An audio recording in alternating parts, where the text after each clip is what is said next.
दोस्तों नमस्कार, आपका स्वागत है A1 जीके हब पर।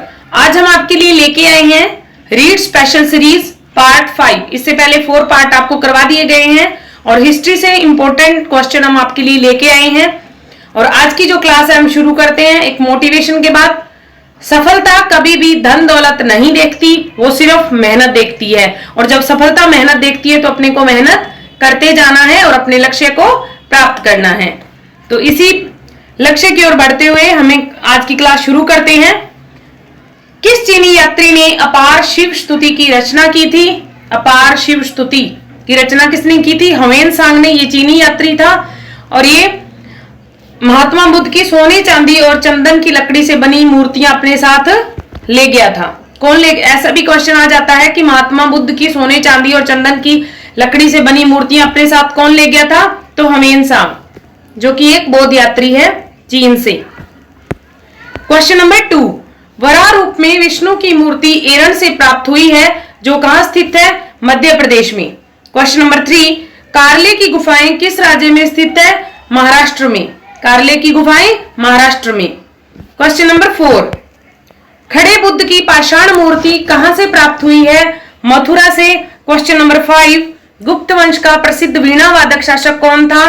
समुद्रगुप्त। समुद्रगुप्त के पिता का नाम चंद्रगुप्त प्रथम। इन्होंने महाराजाधिराज की उपाधि धारण की थी और महाराजाधिराज की उपाधि लेने वाले ये प्रथम गुप्त शासक थे। गुप्त जो शासक थे उनमें सबसे पहले महाराजाधिराज की उपाधि किसने ली थी? चंद्रगुप्त ने। समुद्रगुप्त की माता का नाम कुमार देवी था, जो लिच्छवी गण की राजकुमारी थी। और समुद्रगुप्त के बाद जो शासक बना वो था चंद्रगुप्त द्वितीय, समुद्रगुप्त का पुत्र। और समुद्रगुप्त के पिता का नाम था चंद्रगुप्त प्रथम। क्वेश्चन नंबर 6, इलाहाबाद प्रशस्ति के रचयिता कौन है? हरिसेन। समुद्रगुप्त का कवि तथा मंत्री। इसमें कवि ने समुद्रगुप्त को महान योद्धा बताया। इलाहाबाद में अशोक स्तंभ पर खुदे अभिलेख में समुद्रगुप्त की जानकारी हमें प्राप्त होती है। समुद्रगुप्त की जानकारी हमें और भी कहां से प्राप्त होती है? अशोक स्तंभ पर। और हरिसेन कौन था? समुद्रगुप्त का कवि तथा मंत्री। और इसने इलाहाबाद प्रशस्ति की रचना की थी, जिसमें इसने समुद्रगुप्त को एक योद्धा के रूप में दर्शाया है। क्वेश्चन नंबर 7, राजा हर्ष के दरबार में रहने वाला चीनी तीर्थयात्री कौन था? ह्वेन-सांग। क्वेश्चन नंबर 8, चालुक्यों की राजधानी कौन सी थी? ऐहोल। और ऐहोल एक प्रमुख व्यापारिक केंद्र था और यह चालुक्यों की राजधानी थी। क्वेश्चन नंबर 9, इंपॉर्टेंट क्वेश्चन है। ब्राह्मण भूस्वामियों का संगठन सभा कहलाता था तथा जिन इलाकों में भूस्वामी ब्राह्मण नहीं थे वहां उर नामक सभा होती थी। जहां पे ब्राह्मण भूस्वामियों का संगठन वो सभा कहलाता था। जिस भूमि के स्वामी ब्राह्मण होते थे उसका जो संगठन था वो सभा कहलाता था, लेकिन जहां पर भूस्वामी ब्राह्मण नहीं होते थे वहां पे जो ग्राम सभा थी उसको उर कहा जाता था। तो इसका उल्लेख हमें किन अभिलेखों में मिलता है? पल्लवों के अभिलेख में। क्वेश्चन नंबर 10, ये भी बहुत ही अच्छा क्वेश्चन है और इसमें से आपके 3-4 क्वेश्चन क्लियर हो जाएंगे। पल्लवकालीन प्रशासन और उसके प्रमुख प्रशासनिक नाम। पल्लव काल में किनको क्या बोला जाता था उसके बारे में ये क्वेश्चन है। तो जो मुख्य शिल्पकार होते थे उसको पल्लव काल में प्रथम कुलिक कहा जाता था। और व्यापारियों के काफिले का जो नेता होता था उसे सातवां कहा जाता था। व्यापारियों का संगठन नगरम कहलाता था। ब्राह्मण भूस्वामियों का संगठन सभा कहलाता था। बिना ब्राह्मण भूस्वामी जो ग्राम सभा थी उसे उर कहा जाता था। और लिपिकों का जो प्रधान होता था वो कायस्थो कहलाता था। तो ये थे आपके पल्लवकालीन प्रशासन से इंपॉर्टेंट क्वेश्चन। क्वेश्चन नंबर 11, प्रमुख शासक, उनके दरबारी कवि व विद्वान व उनके द्वारा की गई रचना सुमेलित करें। ये भी अच्छा क्वेश्चन है। ऐसे क्वेश्चन मिलान के क्वेश्चन आ जाते हैं एग्जाम में। और आजकल जो क्वेश्चन आ रहे हैं, जो भी एग्जाम आ रहे हैं, सभी में मिलान की जो नंबरिंग है ज्यादा हो रही है।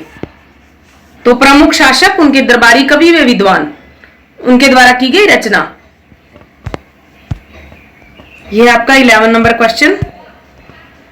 प्रमुख शासक, दरबारी कवि और रचना। कौन से कवि ने कौन सी रचना की और कौन से शासक के ये कवि थे? तो पुलकेशियन द्वितीय जो है उनका दरबारी कवि था रवि कीर्ति और इन्होंने रचना किसकी की थी? ऐहोल अभिलेख की। और समुद्रगुप्त जो शासक था उसकी उसका दरबारी कवि था हरिसेन और इलाहाबाद प्रशस्ति की इन्होंने रचना की थी। और हर्षवर्धन का दरबारी कवि बाणभट्ट और हर्षचरित जीवनी है संस्कृत में, संस्कृत भाषा में इन्होंने बाणभट्ट ने हरिश्चरित नाम की एक जीवनी लिखी जो हर्षवर्धन के जीवन के बारे में हमें बताती है। तो ये थे प्रमुख शासक, उनके दरबारी कवि और उनकी रचना। तो रवि जैसे क्वेश्चन आता है कि रवि कीर्ति कौन सी रचना की? रवि कीर्ति ने ऐहोल अभिलेख की, हरिसेन ने इलाहाबाद प्रशस्ति की और बाणभट्ट ने हरिश्चरित की। और हर्षचरित कौन सी भाषा में है? संस्कृत में। और किसकी जीवनी है? हर्षवर्धन की। और इसकी रचना किसने की? बाणभट्ट ने।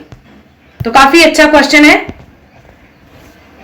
क्वेश्चन नंबर 12, समुद्रगुप्त का वह कौन सा दरबारी कवि था जो महादंड नायक मुख्य न्यायाधिकारी, महादंड नायक बोला जाता था मुख्य न्यायाधिकारी को, कुमार अमात्य एक महत्वपूर्ण मंत्री, कुमार अमात्य किसे कहा जाता था? एक महत्वपूर्ण मंत्री पद था, युद्ध व शांति की विषयों का मुख्यमंत्री से संबंधित कौन है? हरिसेन। समुद्रगुप्त का सबसे प्रमुख विद्वान कवि था, दरबारी कवि था हरिसेन और उसे कौन सी उपाधि थी? महादंड नायक की, कुमार अमात्य की, और वह युद्ध व शांति के विषयों का प्रमुख मंत्री था समुद्रगुप्त का हरिसेन।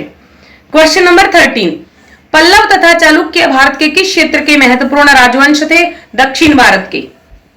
और पल्लवों की राजधानी कोच्चिपुरम थी। चालुक्यों की राजधानी कौन सी थी? ऐहोल। और पल्लवों की राजधानी थी कोच्चिपुरम। और ये दक्षिण भारत के प्रमुख राजवंश थे।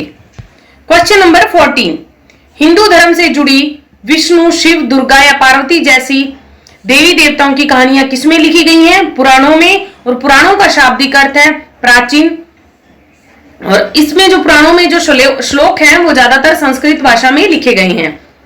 तो हिंदू धर्म से जुड़ी हुई विष्णु, शिव, दुर्गा, पार्वती जैसे देवी देवताओं की जो कहानियां हैं वो पुराणों में मिलती हैं। पुराणों का शाब्दिक अर्थ प्राचीन है और अधिकतर श्लोक इसमें संस्कृत भाषा में लिखे गए हैं। क्वेश्चन नंबर 15, बहुत ही इंपॉर्टेंट क्वेश्चन है।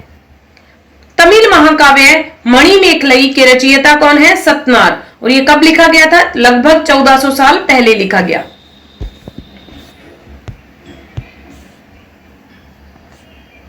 क्वेश्चन नंबर 16, शिलपतिकारम के रचनाकार कौन है? इलांगी। और ये लगभग 1800 साल पहले लिखा गया और ये भी तमिल महाकाव्य है। मणिमेखलई, शिलपतिकारम दोनों ही तमिल महाकाव्य हैं। और मणिमेखलई के रचनाकार सतनार हैं और शिलपतिकारम के रचनाकार इलांगी हैं। क्वेश्चन नंबर 17, लौह स्तंभ कहां स्थित है? मेहरौली, दिल्ली में। इसका निर्माण लगभग 1500 साल पहले हुआ। इसकी ऊंचाई 7.2 मीटर, वजन 3 टन है और यह है कुतुब-मीनार परिसर में भारतीय शिल्पकला का अनूठा उदाहरण है। इसमें कभी जंग नहीं लगता। क्वेश्चन नंबर 18, अजंता की गुफाएं कहां स्थित है? महाराष्ट्र के औरंगाबाद में।